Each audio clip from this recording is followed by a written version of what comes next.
Hi, welcome to the Arrow Workshop. Today we're going to show you how to clear a jam from the T50AC electric staple and brad nail gun. First, unplug the power cord from the power source and make sure the power switch is in the off position.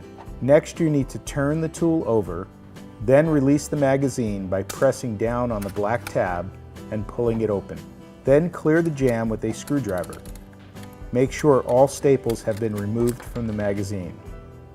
Insert a full strip of staples into the magazine. Slide the magazine closed until it locks in place. Make sure the tool is plugged in and the power is in the on position. And now you can get back to work.